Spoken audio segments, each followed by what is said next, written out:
Ravi de vous retrouver pour ce nouveau numéro du Dessous des cartes. On démarre cette émission à Budapest en février 2017 lors d'une rencontre entre Vladimir Poutine et le Premier ministre hongrois Viktor Orban. Une amitié qui a résisté à l'invasion russe de l'Ukraine et aux sanctions européennes. La Hongrie, devenue indissociable de celui qui en est le Premier ministre sans discontinuer depuis 2010, Viktor Orban. Avec lui, la Hongrie, membre de l'Union européenne, est devenue un membre à part parmi les 27, symbole d'un modèle politique dissident, celui de la démocratie illibérale. Orban, avec qui de nombreux leaders d'extrême droite en Europe aiment s'afficher, de Marine Le Pen à Matteo Salvini. Alors on a voulu revisiter l'histoire de la Hongrie, ce pays d'Europe centrale dont les frontières et les influences ont varié fortement au gré des périodes, des Ottomans à la période soviétique en passant par les Habsbourg. Une histoire tumultueuse qui explique, vous allez le voir, un rapport singulier à la nation, à l'identité et à la peur de l'étranger. Sortons nos cartes. Située au cœur de l'Europe, la Hongrie est enclavée, sans accès à la mer et de taille modeste, 93 000 km² pour 9,7 millions d'habitants. Le pays partage ses frontières avec 7 pays, dont 5 membres de l'Union européenne, la Slovénie, l'Autriche, la Slovaquie, la Roumanie et la Croatie. S'ajoutent 2 candidats à l'Union, l'Ukraine à l'est et la Serbie au sud.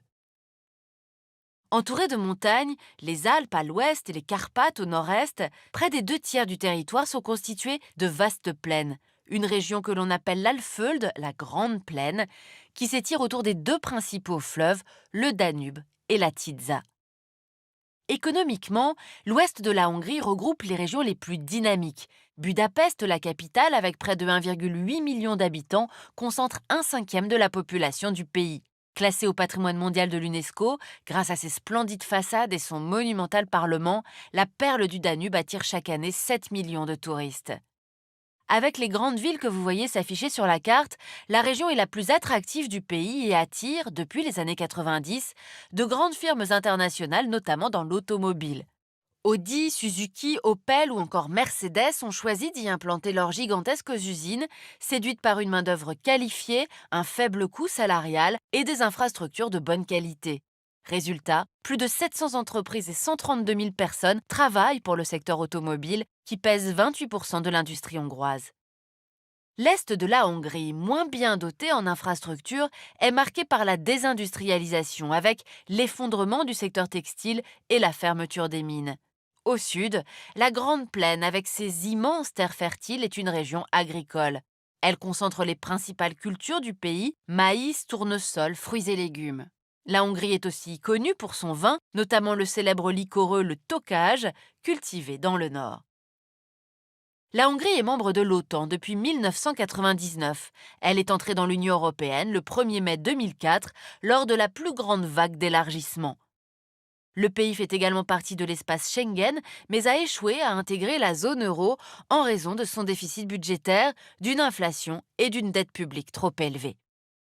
La Hongrie, aujourd'hui État souverain intégré dans l'Union européenne, on l'a vu, a connu une histoire tumultueuse, d'invasions et d'influences multiples, et c'est ce qu'on va voir maintenant. Vers l'an 1000, le royaume de Hongrie est fondé par les Magyars, des cavaliers nomades venus des régions de l'Oural. Leur roi, Étienne Ier, convertit ses sujets au christianisme.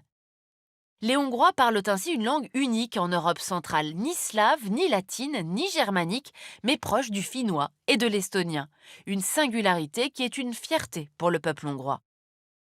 Au XVIe siècle, après plus de 500 ans d'existence, la Hongrie perd sa souveraineté.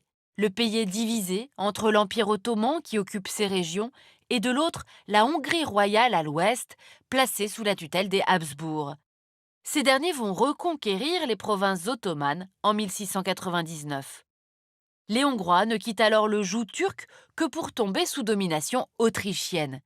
Ce n'est qu'en 1867 qu'ils obtiennent un début de reconnaissance nationale avec la naissance de la double couronne d'Autriche-Hongrie, union dirigée par François-Joseph Ier et la célèbre impératrice Sissi. S'ouvre alors un véritable âge d'or, période de progrès économique et de rayonnement culturel sans précédent. Une période de grandeur qui s'effondre à l'issue de la Première Guerre mondiale. Le traité de Trianon en 1920 est un traumatisme. Le pays perd les 2 tiers de son territoire et 60% de sa population au profit de la Tchécoslovaquie, de la Roumanie, de la Yougoslavie et de l'Autriche. Un siècle plus tard, la Grande Hongrie reste un mythe instrumentalisé par Viktor Orban, qui à partir de 2010 a proposé la nationalité hongroise à quelques 2,5 millions de magyarophones vivant hors des frontières du pays. Mais revenons à la période de la Seconde Guerre mondiale. Dans les années 30, la Hongrie a fait le choix de l'Allemagne nazie avant d'en subir en 1944 l'occupation. 1945, la Hongrie tombe dans l'orbite soviétique. La République populaire de Hongrie, menée par Matyas Rákosi, est proclamée le 20 août 1949. Ce nouveau régime, sous la tutelle de Moscou, annonce des années de purge et de violence, comme lors du soulèvement de Budapest en 1956, réprimé dans le sang par l'armée rouge. En 1989, quand le pays se libère enfin du joug soviétique, il apparaît pourtant comme l'un des États post-communistes les plus susceptibles de réussir sa transition vers la démocratie libérale. Mais la Hongrie va finalement embrasser un autre modèle, l'illibéralisme. Voyons comment. 15 février 1991, la jeune démocratie hongroise impulse une nouvelle dynamique parmi les pays de l'ex-bloc soviétique, créant avec la Pologne et la Tchécoslovaquie le groupe dit de Visegrad. Objectif, faciliter leur intégration au sein de l'Union européenne. Ces pays espèrent alors que Bruxelles leur apportera la prospérité. De fait, l'aide économique européenne suite à leur adhésion en 2004 est majeure. La Hongrie a ainsi touché 25 milliards d'euros de fonds structurels pour la période 2014 à 2020, ce qui la place en troisième position des pays bénéficiaires après la Pologne et la Roumanie. Mais cette transition du modèle économique soviétique vers le système libéral sous perfusion bruxelloise ne va pas de soi, entraînant bouleversements et troubles identitaires. Un trouble auquel va répondre précisément un certain Viktor Orban. Celui qui, dans sa jeunesse, militait pour le départ des communistes et en faveur du projet européen, va évoluer progressivement vers un nationalisme populiste qui va séduire la Hongrie de ce début du XXIe siècle.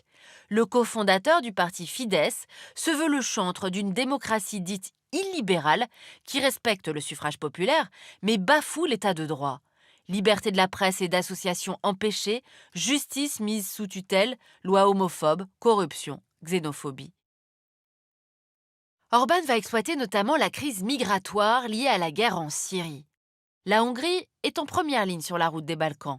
Orban crée la polémique en lançant en 2015 la construction d'un mur le long de la frontière avec la Serbie. Une crise qui souligne une fracture européenne entre l'Ouest et l'Est, avec un front commun, la résurgence du groupe de Visegrad. On y retrouve notamment le Parti national conservateur Droit et Justice de Jaroslaw Kaczynski, arrivé au pouvoir en Pologne en 2015, et le Fidesz de Viktor Orban en Hongrie. Leur leitmotiv, la défense de leur souveraineté face à une Europe à leurs yeux trop libérale, trop interventionniste et trop multiculturelle. Mais cette alliance idéologique va pourtant finir par se fissurer en raison de la guerre en Ukraine, notamment entre Budapest et Varsovie. La Hongrie s'oppose aux livraisons d'armes à l'Ukraine et refuse l'embargo européen sur le pétrole russe. A l'inverse, pour des raisons historiques et géographiques, la Pologne, aux portes de la guerre, devient tête de pont du soutien otanien et européen à l'Ukraine, jouant un rôle décisif dans les livraisons d'armes à Kiev. Orban, lui, a depuis longtemps fait le choix de Vladimir Poutine, on l'a dit. Ainsi, la Hongrie a été le premier pays de l'Union européenne à utiliser le vaccin russe Sputnik V contre le Covid, avant même l'autorisation de l'Agence européenne du médicament. Au cœur de cette amitié russo-hongroise, une connivence politique et des intérêts économiques bien compris, notamment dans le domaine de l'énergie. En Hongrie, 80% du gaz et 65% du pétrole proviennent de Russie et un contrat faramineux avec le consortium russe Rosatom a été signé en vue de l'agrandissement de la centrale nucléaire hongroise Pax. À contre-courant des pays de l'Union, Viktor Orban a été jusqu'à annoncer son intention d'acheter 700 millions de mètres cubes de gaz supplémentaires à la Russie. Du gaz importé par le gazoduc qui contourne l'Ukraine et passe par la Bulgarie et la Serbie. Atteinte à l'état de droit, soutien au Kremlin, Viktor Orban est aujourd'hui isolé au sein de l'Union européenne, seul État des 27 à attendre le feu vert de la Commission européenne pour percevoir les subventions du plan de relance post-Covid. Quelques 15 milliards d'euros d'aides européennes dont Viktor Orban a besoin pour financer sa politique. Dans sa contestation des valeurs européennes, le trublion hongrois a décidé de s'ouvrir toujours plus à l'Est. Outre la Russie, la Chine est aussi désormais un partenaire de prédilection. Preuve de ce rapprochement, la participation de la Hongrie aux nouvelles routes de la soie, qui prévoit une ligne de chemin de fer à grande vitesse entre Budapest et Belgrade, mais aussi, plus controversée, la construction d'un gigantesque campus universitaire chinois à Budapest, perçu comme un nouveau relais d'influence pour la Chine en Europe. En avril 2022, 2 mois après l'invasion russe de l'Ukraine, les Hongrois ont choisi, aux élections législatives, de maintenir une nouvelle fois au pouvoir l'allié européen de Vladimir Poutine, Viktor Orban, semblant apprécier sa campagne de protecteur de la nation. Le Premier ministre, en effet, s'est présenté en tenue presque militaire sur certaines de ses photos de campagne, avec un positionnement hybride. Condamnation de l'invasion de l'Ukraine et accueil de réfugiés ukrainiens, mais refus de sanctionner le Kremlin et de renoncer aux hydrocarbures russes. Reste à savoir si ce grand écart diplomatique, un pied à l'ouest, l'autre à l'est, est tenable dans la durée.